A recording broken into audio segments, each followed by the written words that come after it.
Welcome friends. Baakiyalakshmi இன்னைக்கு எபிசோட்ல வந்த சுவாரஸ்யமான சீன்ஸ் பத்தி பார்க்கலாம். பாக்கியா மாமியாரும் செல்லியனும் வர்ஷினியோட அப்பா பார்த்து பேசுறதுக்காக போயிருக்கிறாங்க. செல்லியன் சொல்றாரு, இந்த பணத்தை எங்களாலே கொடுக்க முடியும், ஆனா எழிலுக்கு இந்த ப்ரெஷர் இருக்கணும்ன்றதுக்காக தான் நாங்க கொடுக்காம இருக்கிறோம் அப்படின்னு சொல்றாரு. இந்த பணத்தை உங்க பொண்ணை கல்யாணம் பண்ணிக்கிறதுக்கு நாங்க கேட்கிற வரதட்சணையா நீங்க நினைச்சிடக்கூடாது அப்படின்னு ஈஸ்வரி சொல்றாங்க. வர்ஷினி அப்பா சொல்றாரு, எனக்கு இருக்கிறது ஒரே பொண்ணு, என்னோட சொத்து எல்லாமே என்னோட பொண்ணுக்கும் அவளை கல்யாணம் பண்ணிக்க போறவருக்கும் தானே அப்படின்னு சொல்றாரு. என்ன என்னோட பொண்ணு கல்யாணத்தை இவ்வளவு டிராமா பண்ணி நடத்தணுமான்னு தான் யோசிக்கிறேன் அப்படின்னு சொல்றாரு. ஈஸ்வரி பாட்டி சொல்றாங்க, இந்த பண பிரச்சனையை காரணம் காட்டியே நான் எழிலுக்கும் வர்ஷினிக்கும் கல்யாணம் ஏற்பாடு பண்ணிருவேன் அப்படின்னு சொல்றாங்க. ஆனா ஒண்ணு, கல்யாணத்துக்கு அப்புறம் 2 பேரும் கண்டிப்பா சந்தோஷமா தான் இருப்பாங்க அப்படின்னு சொல்றாங்க. அடுத்ததான் செலியனும் ஈஸ்வரியும் எழில பார்த்து பேசுறாங்க. பணத்துக்கு நீ ஏற்பாடு பண்ணிட்டியா அப்படின்னு செலியன் கேக்குறாரு. நான் ட்ரை பண்ணிட்டு இருக்கேன்டா அப்படின்னு எழில் சொல்றாரு. இந்த பணத்துக்காக உன்னோட அம்மாவும் தாத்தாவும் எவ்வளவு கஷ்டப்படுறாங்கன்னு பாத்தியா அப்படின்னு பாட்டி கேக்குறாங்க. வர்ஷினி அப்பா தான் பணம் கொடுக்குறேன்னு சொன்னார்ல, நீ பேசாம வாங்கிக்க வேண்டியதானே எழில் அப்படின்னு சொல்றாங்க. வர்ஷினியும் நல்ல பொண்ணு தானடா, வர்ஷினியை நீ கல்யாணம் பண்ணிக்கோ அப்படின்னு சொல்றாங்க ஈஸ்வரி. என்னாலலாம் அது முடியாது பாட்டி அப்படின்னு எழில் சொல்றாரு. கண்ணு முன்னாடி இருக்கிற ஒரே வழி இது மட்டும் தான் எழில், இல்ல அப்படின்னா நம்ம குடும்பம் நடுத்தருல தான் நிக்கணும் அப்படின்னு பாட்டி சொல்றாங்க.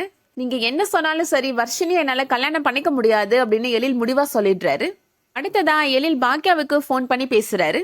என்னாச்சு எழில், உன்னோட குரலே ஒரு மாதிரி இருக்கு, நீ நல்லா இருக்கிறியா அப்படின்னு கேக்குறாங்க பாக்கியா. அதெல்லாம் நான் நல்லா இருக்கிறேம்மா அப்படின்னு எழில் சொல்றாரு. தாத்தா தான் அவரோட சொத்தெல்லாம் விற்கிறதுக்கு ஏற்பாடு பண்ணிட்டு இருக்கிறாரு, என்ன சொன்னாலும் கேட்க மாட்டேன்றாரு அப்படின்னு சொல்றாங்க பாக்கியா. என்னால தானே நீங்க இவ்வளவு கஷ்டப்படுறீங்கம்மா அப்படின்னு எழில் சொல்றாரு. பாட்ட நான் பணம் கொடுக்குறேன்னு சொன்னதுனால தானே இவ்வளவு பிரச்சனையும் வந்துச்சு அப்படின்னு சொல்றாரு. பாக்கியா எழில்கிட்ட சொல்றாங்க, உன்னோட அப்பா வீடை கேட்டாருன்னா நம்ம கொடுத்துருக்கலாம் அப்படின்னு சொல்றாங்க. வாழ்க்கையே போயிருச்சு, அதுக்கப்புறம் நான் உயிரோட தானே இருக்கிறேன், வாழ்ந்துட்டு தானே இருக்கிறேன், அந்த வீடு போனா என்ன அப்படின்னு சொல்றாங்க பாக்கியா. நீ பேசுறப்பயே நீ எவ்வளவு வருத்தப்படுறேன்னு எனக்கு தெரியுதுமா அப்படின்னு எழில் சொல்றாரு. கவலைப்படாதம்மா, நான் முயற்சி பண்றேம்மா அப்படின்னு சொல்றாரு எழில். பாக்கியா சொல்றாங்க, வீடு போனா என்னடா, நம்ம எல்லாரும் வாடகை வீட்டுல போய் இருக்கலாம், அதுக்கப்புறமா வசதி வந்ததுக்கு அப்புறம் மாறிக்கலாம் அப்படின்னு சொல்றாங்க பாக்கியா. நீ எதை நினைச்சும் கவலைப்படாத எழில், நான் பாத்துக்கிறேன் அப்படின்னு பாக்கியா சொல்றாங்க. இதுதான் கோபி வீட்டுல நடக்கிறத காமிக்கிறாங்க. இனியா படிச்சிட்டு இருக்கிறாங்க. என்ன சப்ஜெக்ட் படிச்சிட்டு இருக்க இனியா? தமிழ் படிச்சிட்டு இருக்கிறியா? எனக்கும் அது ரொம்ப பிடிக்கும் அப்படின்னு சொல்றாரு கோபி. தாத்தா உனக்கு போன் பண்ணி பேசினாரா அப்படின்னு விசாரிக்கிறாரு கோபி. நேத்து போன் பண்ணாரு, ஆனா இன்னைக்கு பண்ணல அப்படின்னு சொல்றாங்க இனியா. அவர் பண்ணலன்னா என்ன, நீ போன் பண்ணி அவரை பத்தி விசாரி, நல்லா இருக்கிறாரா, சாப்பிட்டாரா, மாத்திரை எல்லாம் போட்டாரான்னு கேளு அப்படின்னு சொல்றாரு. இனியா சொல்றாங்க, தாத்தா ஒன்னும் தனியா போல டாடி, அம்மா கூட சேர்ந்து தானே போயிருக்கிறாரு அப்படின்னு சொல்றாங்க. இருந்தாலும் நீ பேத்தி விசாரிச்சா அவர் ரொம்ப சந்தோஷப்படுவார்ல அப்படின்னு கோபி சொல்றாரு. இனியாமா இப்போ போன் பண்றாங்க, போன ஸ்பீக்கர்ல போடு அப்படின்னு கோபி சொல்றாரு. நல்லா இருக்கியா இனியாமா அப்படின்னு தாத்தா கேக்குறாங்க. நான் நல்லா இருக்கிறேன் தாத்தா அப்படின்னு இனியா சொல்றாங்க. சாப்பிட்டியாமா அப்படின்னு தாத்தா கேக்குறாரு. நான் சாப்பிட்டேன் தாத்தா, நீங்க சாப்பிட்டீங்களா, மாத்திரை எல்லாம் போட்டீங்களா அப்படின்னு இனியா கேக்குறாங்க. இனியா அப்படி பேசுறது கேட்ட உடனே தாத்தாவுக்கு டவுட் வந்துருது. இனியாட்ட அவர் எப்ப வருவாருன்னு கேளு அப்படின்னு கோபி சொல்றாரு. நீங்க எப்ப தாத்தா வருவீங்க அப்படின்னு இனியா கேக்குறாங்க. வேலையெல்லாம் முடிஞ்சோடனே வந்துருவேம்மா அப்படின்னு தாத்தா சொல்றாரு. எப்ப வேலை முடியும்னு கேளு அப்படின்னு கேக்குறாரு கோபி. எப்ப தாத்தா உங்களுக்கு வேலை முடியும் அப்படின்னு கேக்குறாங்க இனியா. தாத்தா சொல்றாரு, சொத்தை விற்கிறதுக்கு அட்வான்ஸ்லாம் பேசியாச்சு, அதுக்கப்புறமா அதை வாங்கிட்டு வந்துட வேண்டியதுதான், ரிஜிஸ்ட்ரேஷன் பண்றப்ப மறுபடியும் ஊருக்கு வரணும் அப்படின்னு சொல்றாரு தாத்தா. சொத்தை யாருக்கு கொடுக்க போறாங்கன்னு கேளு அப்படின்னு கோபி சொல்றாரு.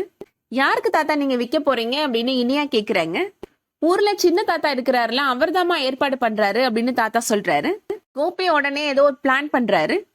அடுத்ததா பாக்கியா அவங்க மாமனார்கிட்ட கேக்குறாங்க, இனியா உங்ககிட்ட பேசினாலா மாமா அப்படின்னு கேக்குறாங்க. நேத்து போன் பேசினேம்மா, இன்னைக்கு நான் மறந்துட்டேன், இன்னைக்கு அவளே போன் பேசினா என்கிட்ட அப்படின்னு சொல்றாரு அவரு. ஆனா அவ பேசுறப்ப பக்கத்துல கோபியும் இருந்திருப்பான் போல அப்படின்னு சொல்றாரு. சாப்பிட்டீங்களா, மாத்திரை போட்டீங்களான்னு இனியா கேட்டா அப்படின்னு அவர் சொல்றாரு.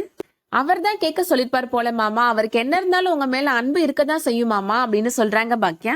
நீங்க எனக்கு சப்போர்ட் பண்றீங்கன்னு உங்க மேல கொஞ்சம் அவர் கோபமா இருக்கிறாரு, அவ்வளவுதான் அப்படின்னு சொல்றாங்க பாக்கியா.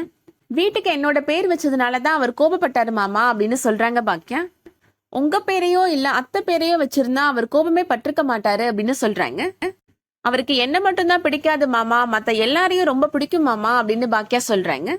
அவருக்கு நீங்க என்ன கல்யாணம் பண்ணியே வச்சிருக்க கூடாது மாமா அப்படின்னு ரொம்ப வருத்தப்பட்டு சொல்றாங்க. அதை கேட்ட உடனே பாக்கியா மாமனாருமே ரொம்ப ஃபீல் பண்றாரு. அதோட இன்னைக்கான எபிசோட் முடியுது. இந்த வீடியோ உங்களுக்கு பிடிச்சிருந்துச்சுன்னா லைக் பண்ணிக்கோங்க. ரெகுலரா சீரியல் அப்டேட்ஸ்க்கு நம்ம சேனலை சப்ஸ்கிரைப் பண்ணிக்கோங்க. தேங்க்ஸ் ஃபார் வாட்சிங்.